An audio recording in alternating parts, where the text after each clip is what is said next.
வணக்கம். சற்று முன் கிடைக்கப்பெற்ற மிக முக்கியமான செய்தி ஒன்று வெளியாகி உள்ளது.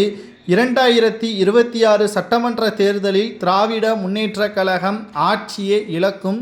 2011ஆம் ஆண்டு எதிர்க்கட்சி அந்தஸ்தை இழந்தது போல் 2026 சட்டமன்ற தேர்தலிலும் எதிர்க்கட்சி அந்தஸ்தை இழக்கும் என்று அதிமுகவின் பொதுச் செயலாளரும் எதிர்க்கட்சி தலைவருமான எடப்பாடி பழனிசாமி அவர்கள் கூறியுள்ளார். அதாவது, கடந்த 3 முறை ஆட்சி அமைத்த டெல்லி சட்டசபை தேர்தலில் மிகப்பெரிய ஒரு தோல்வியை தழுவிய ஆம் ஆத்மி நிலைமைதான் தமிழகத்தில் நடக்கும் என்றும், எப்படி ஆம் ஆத்மி சுக்குநூறாக உடைந்ததோ அதுபோல் தமிழகத்திலும் திராவிட முன்னேற்றக் கழகத்தின் கூட்டணி உடைந்து மக்கள் திமுகவை ஒன்றுமில்லாமல் மாற்றுவார்கள் என்றும் தற்பொழுது இந்தியா கூட்டணியும் உடையப்போவதாக செய்திகள் கிடைக்கப்பெற்றுள்ளது.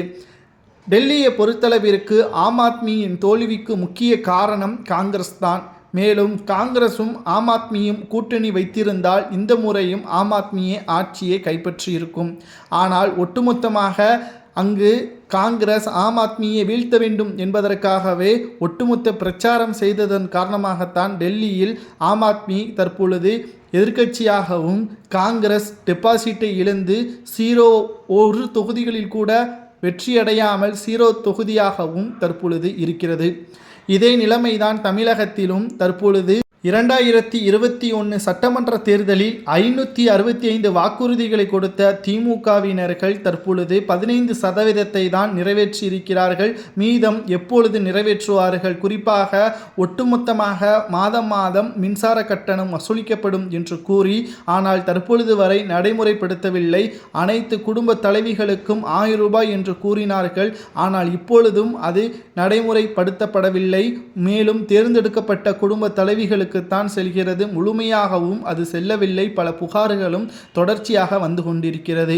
சரி, இதனை எப்படி திமுகவை வீழ்த்தி அதிமுக ஆட்சியை கைப்பற்றும் என்று பார்க்கும் பொழுது இன்னும் தேர்தலுக்கு 13 மாதங்கள் தான் உள்ளது. அதிமுக தலைமையில் பலமான கூட்டணி அமையும் என்றும், தேர்தல் அறிவித்த பிறகுதான் கூட்டணி குறித்து சொல்ல முடியும் என்றும் நடிகர் விஜய் அவர்களும் தமிழக வெற்றி கழகத்தின் தலைவருமான விஜய் அவர்கள் தமிழக வெற்றி கழகத்துடன் இணைந்து அதிமுக கூட்டணியை அமைக்குமேயானால் பாஜகவும் இதனுடன் சேர்ந்தால் நிச்சயம் தமிழகத்தில் பெரும்பான்மையான ஓட்டுக்கள் சதவீதமாக மாறினால் தமிழகத்தில் திமுக டெபாசிட்டை இழக்கும்.